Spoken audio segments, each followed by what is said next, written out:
No programa especial desta semana, você vai conhecer o professor Léo Aquio, que fez um estudo sobre o ensino da matemática para crianças com síndrome de Down. E ainda vamos saber como os professores do Instituto Helena Antipoff ensinam matemática para os alunos com deficiência visual. Nossa equipe visitou o Centro de Referência em Educação Especial, Instituto Municipal Helena Antipoff, no Rio de Janeiro. Lá, conversamos com alguns professores para saber sobre materiais que auxiliam pessoas com deficiência no aprendizado da matemática. Fachada de prédios. Em uma delas, escrito Secretaria Municipal de Educação, Centro de Referência em Educação Especial, Instituto Helena Antipoff. Meu nome é Cátia Cristina Vieira Nunes, sou diretora do Centro de Referência do município do Rio de Janeiro, o Instituto Municipal Helena Antipoff. Tenho o maior orgulho de dirigir esse departamento, porque nesse espaço nós temos trabalhos com pesquisa, e com alunos, que através dessa pesquisa, junto aos alunos da Rede Municipal de Ensino, nós trabalhamos com uma função maior, que é a formação dos professores. O professor, quando trabalha com um aluno com deficiência, é um grande pesquisador. Então, ele precisa estar estudando, ele precisa estar o tempo todo se atualizando. E o Instituto oferece essa formação para o professor. Nós temos várias oficinas, inclusive de soroban, de braille, de libras. Meu nome é Celso Cosme das Chagas Silva. Aqui no Instituto Helena Antipoff eu sou professor. O soroban é o ábaco, que alguns dizem que foi criado pelos chineses e outros dizem que é desconhecida a criação. E um professor, no ano de 1949, chamado Joaquim Lima de Moraes, adaptou este soroban que é usado atualmente pelos deficientes visuais. O soroban é um aparelho facilitador para a matemática. O método que eu utilizo é o adotado pela professora que dá aula aqui atualmente de soroban para os professores da rede, que eu fiz o curso com ela logo que ela chegou aqui. E também fiz o curso lá do Benjamin Constant, que tem uma metodologia diferente dessa daqui. A metodologia lá do Benjamin Constant, eles partem da ordem mais alta para mais baixa. Centena com centena, dezena com dezena, unidade com unidade. Essa que eu ensino, ele parte da mais baixa para a mais alta. Unidade com unidade, dezena com dezena. Esse soroban, ele tem 21 eixos. Tá? O que é eixo? Eixo é esse ferrinho que começa cá no canto, atravessa a conta superior, passa por baixo da régua, atravessa essas 4 contas de baixo e é preso aqui no canto. Então, isso se chama eixo. Cada conta de baixo vale 1 e essa conta de cima vale 5. Se você encostar uma conta de baixo no soroban, você tem o número 1, tá? Encostar 2 contas no número 2, 3 contas no número 3, 4 contas no número 4. Volta para o lugar. Só a conta de cima encostada na régua, você tem o número 5, 5 mais 1, 6, 7, 8, 9, e o 0 é quando não tem nenhuma, nem em cima, nem embaixo encostado na régua. A mão esquerda trabalha do lado esquerdo, a mão direita trabalha do lado direito. Eu quero só o número 1, não quero 4 não, só quero 1. Solicita a uma aluna. Só 1, conta de 5, encosta na régua. Aqui. Isso, só ela. Encostou? Número 1. Abaixa a conta de cima, desse mesmo eixo aí. A conta de cima vale? 5. Vale 5, então número 5. Eu tenho 5 aqui, não tem? Uhum. Se eu subir 2 continhas de baixo, que número passa a ter? 7. Então, este número todo é o número 7. Meu nome é Lourdes Gisele Carmo Monteiro. Sou deficiente visual, estou fazendo matemática e computador. No início é um pouco difícil, mas depois comecei a treinar o soroban e eu gostei. Escreve aí para mim 108. 108? É. Como é que eu escrevo 108? Já pensou? Sala de recursos. Lourdes, sentada à mesa, movimenta contas no soroban. Está me ajudando porque isso aí vai me fazer, se eu, por exemplo, eu levar algum dinheiro para comprar alguma coisa, aí custa tanto, aí vai me ajudar no dinheiro. Celso posiciona os dedos de Lourdes no soroban. Esse soroban aqui, que é o do professor Joaquim, alguns alunos que têm comprometimento motor, alguns não têm força para empurrar isso aqui. Esse aqui, de tão usado, ele já está precisando apertar, abrir aqui para apertar, entendeu? Mas normalmente ele novo, você tem que fazer uma certa força. a borracha fica ressecada um pouco, até você usando ele. Então, o que acontece? Como eles não tinham força para manusear isso aqui, eu bolei, peraí, vou fazer uma coisa em que ele simplesmente pegue uma coisa leve, tá? Ele consiga manusear. Tampas brancas encaixadas em furos em um papelão. Tampinhas de refrigerante, eu perfurei um papelão, isso aqui eu mesmo fiz, tá? E coloquei uma tira aqui em alto relevo para o cego sentir que serve como régua, isso aqui do soroban. Essa conta de cima vale 5 e as 4 de baixo normalmente, como o soroban aqui, ó, as 4 de baixo. Então eu faço, ó, 5, 6, 7 unidades, 2 dezenas, número 27. Aqui eu tenho 5 unidades, uma dezena, 15 mais 27, eu somo tranquilo. Aqui eu tenho 2 números, 36 do lado direito e 21 do lado esquerdo. Não existe o sinal de operação no soroban. Eu vou somar, então é isso aqui mais isso aqui. Eu vou subtrair, é isso aqui menos isso aqui. Entendeu? Subtração, primeiro aqui, segundo aqui. Então, se eu vou somar unidade com unidade, 1 mais 6, eu boto 7 aqui. Tá? Eu tiro isso aqui e ponho aqui. 2 mais 3 igual a 5. Eu tiro isso daqui e ponho aqui em cima. Ó. 57.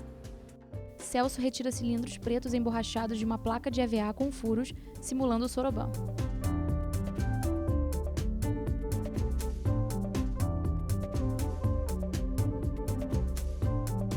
Meu nome é Hilda Teixeira Gomes, sou professora aqui no Instituto Municipal Helena Antipoffi. Estou aqui para mostrar alguns materiais que podem ser utilizados na sala de aula com os alunos, uma vez que trabalhamos com uma perspectiva de inclusão. Então, esses materiais podem ser usados para alunos com deficiência visual e também para os que não são deficientes visuais. O primeiro material é um quadro onde vai ser trabalhada na atividade de equação do primeiro grau. É um quadro forrado com velcro e trabalhamos com miniaturas para o concreto. Então, aqui é o valor da incógnita. É um quadrado de EVA, um sinal da operação, mais também os objetos, mais 2, e o resultado para que o aluno realize a operação no concreto. Quadro com velcro. Equação de primeiro grau. Em EVA, quadrados amarelos, sinais de operação em azul e joaninhas vermelhas com pintas pretas. Outro material é um quadro para trabalhar a questão do número. Nós temos os números em tinta, em tamanho maior, para facilitar o aluno com baixa visão. Ao lado, o número em braille e a quantidade num quadrinho em EVA.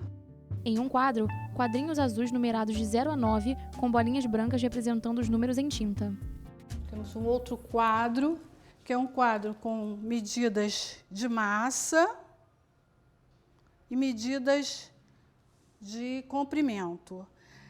Todos eles eu tenho em tinta, em braille, e os números para que o aluno possa fazer a operação. Aqui eu tenho uma vírgula.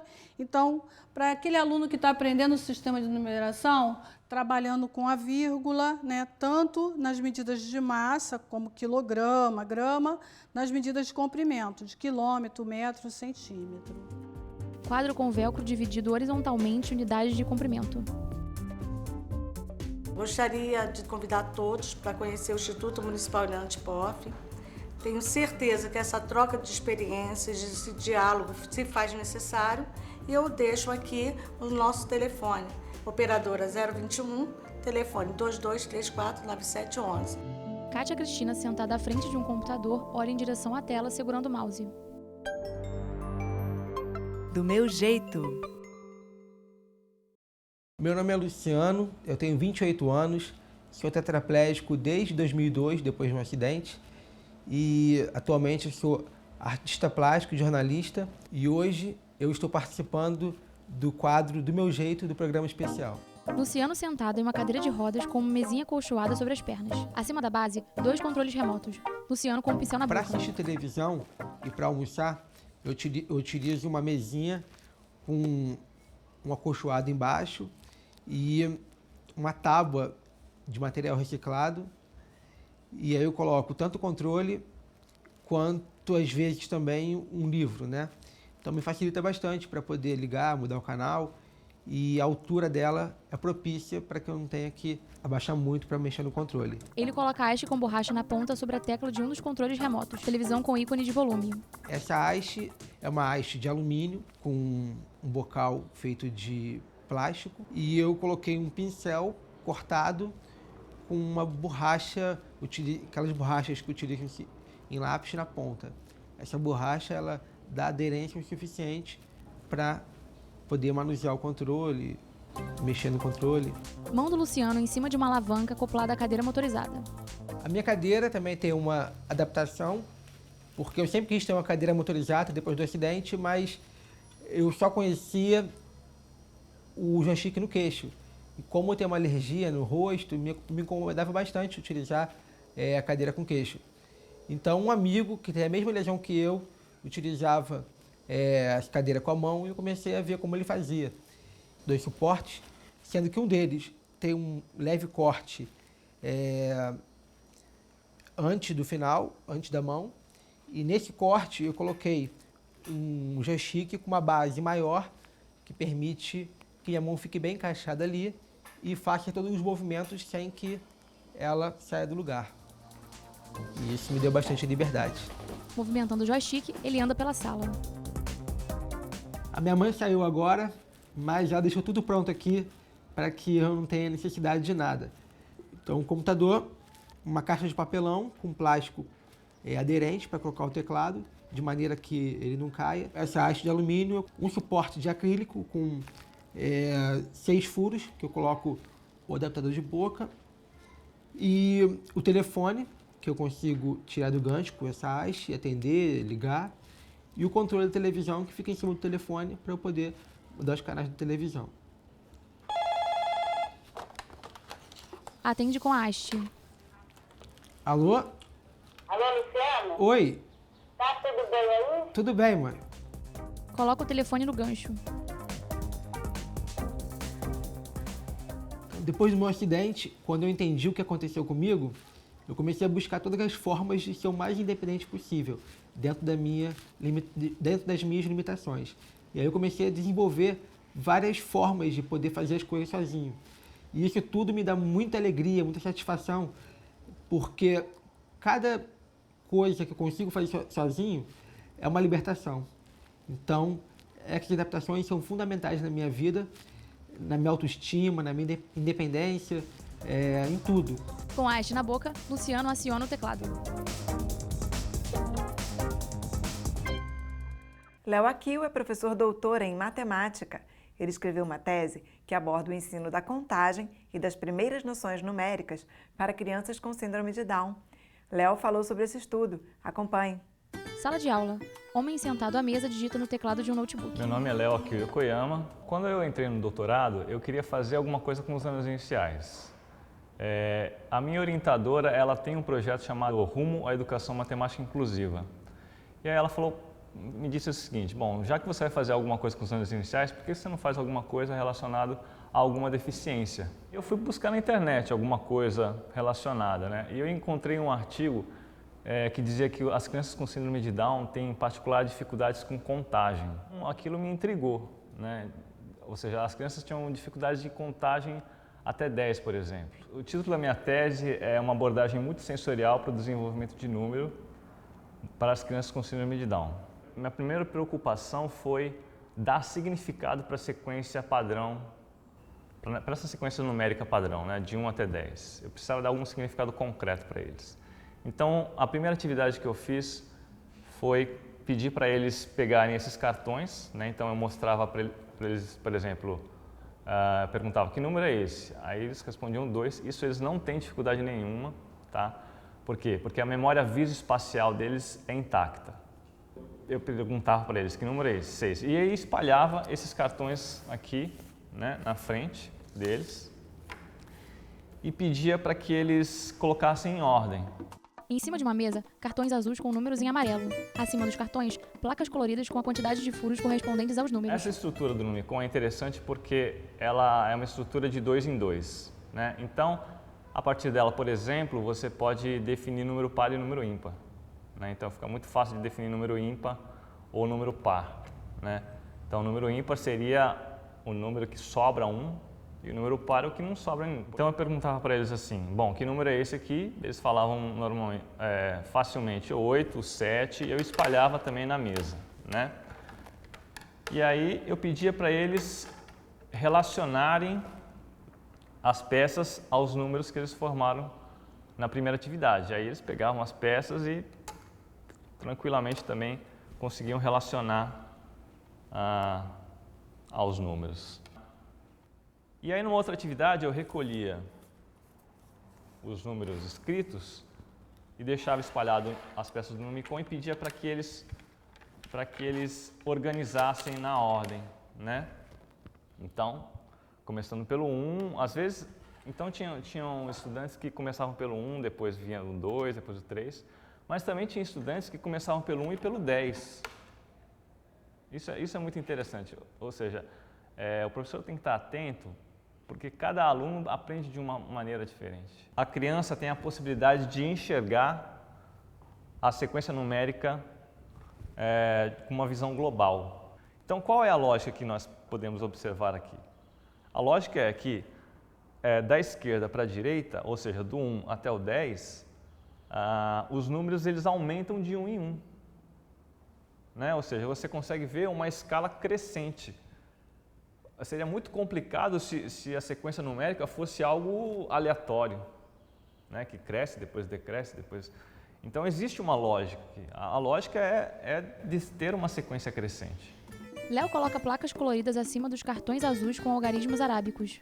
Vou falar sobre imagem conceitual. Uma coisa é eu pegar essa peça do Numicon e contar e saber que tem 6 furos. Tá? Outra coisa é eu levantar 6 dedos e saber que tem 6 dedos. Outra parte da imagem conceitual é eu saber contar até 6. 1, 2, 3, 4, 5, 6. Né? Mas o que eu preciso para ter o conceito de número bem formado é conseguir relacionar tudo isso. Digamos que eu pergunte para uma criança assim, quantos dedos levantados eu tenho aqui? Com a mão esquerda aberta. E a criança saiba essa sequência até os 5. Tá? O que mais ela precisa saber? Bom, ela precisa relacionar cada palavra a um elemento do conjunto. Né? Então, se ela precisa relacionar a palavra número 1 a este dedo aqui, a palavra 2 a este, a palavra 3 a este, a palavra 4 a este, a palavra 5 a este. Tá, mas isso também não garante que ela tenha um conceito de número bem formado. Porque o professor pode perguntar, quantos tem? Mas quantos tem mesmo? Aí a criança pode fazer 1, 2, 3, 4, 5. Tá, mas quantos tem? 1, 2, 3, 4, 5. Então, o que está passando pela cabeça dela é que, quando você pergunta quantos tem, ela tem que repetir o procedimento da contagem. Beleza. Uma outra coisa que é necessário saber. Então, digamos que a criança faça 1, 2, 3, 4, 5, e aí você pergunta de novo, quantos tem? Ela responde 4. Bom, o que ela precisa saber? Ela precisa saber que a última palavra número representa a quantidade total. Outra coisa, se você tem 5, digamos que você tem 5 pinos, aí você pergunta, quantos pinos tem? 1, 2, 3, 4, 5. Quantos tem? 5. Então, me dê 5 e a criança te dá o último pino. O que está passando pela cabeça dela? Está passando que você nomeou esse 1, esse 2, esse 3, esse 4, esse 5. Esse cara aqui chama-se 5, então eu vou te dar o 5. Né? Então, ela precisa saber que 5 representa todo esse conjunto de elementos. Por exemplo, essas crianças que eu trabalhei, elas sabiam a contagem até 6, por exemplo. Sabiam a sequência até 6. Elas sabiam representar 6 nos dedos, mas elas não conseguiam me fornecer 6 pinos. Então, alguma coisa estava falhando aí. Né? É exatamente a conexão de quantidade com a contagem, ou seja, a sequência de palavras do número.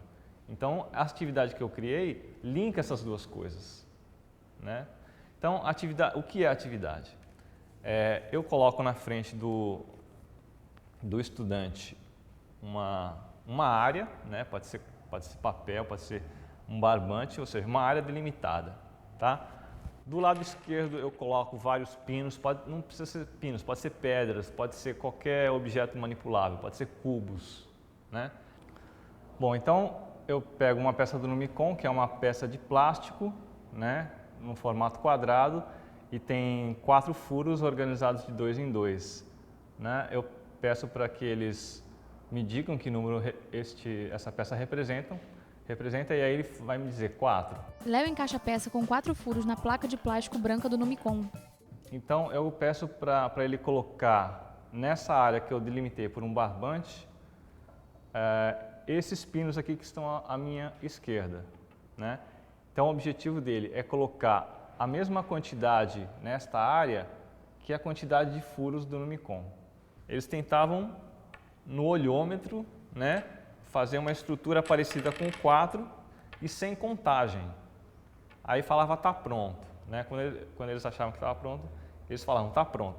Bom, tá pronto, então vamos conferir. Essa era a parte interessante. Então eles pegavam os pinos daqui e encaixavam, né? Então perceba que pode ser uma figura aqui, que você coloque os pinos em cima da figura. Se encaixou todo mundo aqui, todos os elementos aqui ficou vazio, perfeito. Sucesso na atividade. Aí eu comemorava com eles e tal. Se por acaso faltasse um pino ou então sobrasse um pino aqui, aí eu dizia assim, puxa, que pena, você quase acertou, vamos tentar novamente, né? Quando eu aumentava, né, eu pedia, por exemplo, o número 5, o que eu percebia? Eu percebia que eles tentavam manter a estratégia anterior, ou seja, olhar mais ou menos para o formato da peça e colocar mais ou menos a quantidade de pinos, né? Aí, na hora de conferir, eles percebiam que não dava certo. Vamos fazer novamente. Bom, quando você tem sucessivos erros, o que acontece? Você é obrigado a mudar de estratégia. E quando você é obrigado a mudar de estratégia, é que vem o insight, é que vem o pensamento, que vem o raciocínio. Por quê? Porque eles tentam outros caminhos para conseguir solucionar o problema. E aí que foi um ponto muito interessante da tese. Naturalmente, sem influência do pesquisador, no caso eu, eles naturalmente começavam a fazer uma contagem. Então, por exemplo, eles pegavam os pinos e começavam a colocar na área delimitada contando 1, 2, 3, 4, 5. Aí tá pronto, e aí confere. 1, 2, 3, 4, 5. Beleza, é isso. É uma atividade simples, né? Mas que você percebe que a contagem estava desconexa com a quantidade 5. E essa atividade, ela auxilia essa conexão.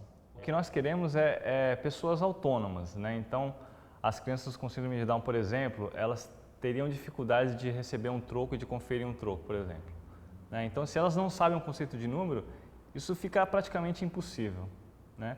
Já quando elas conhecem o conceito de número, isso facilita, né? Ou seja, vão ser capazes de lidar com esses números do cotidiano, né? Isso que é o mais importante. Em cima da mesa, pinos coloridos, cartões azuis com algarismos arábicos em amarelo, placa branca do Numicon, placas coloridas com furos e um barbante vermelho. Então eu resolvi fazer um livro chamado Matemática e Síndrome de Down. Nesse livro eu abordo os aspectos teóricos e as atividades que podem ser aplicadas em sala de aula. Quem quiser saber mais sobre esse meu trabalho, vocês podem entrar no site www.leoakil.com. Ali eu reuni uma palestra que fala sobre matemática e síndrome de Down, outras atividades que podem ser aplicadas em sala de aula, os meus contatos e por aí vai. Sentado à mesa, Léo olha para o livro Matemática e Síndrome de Down.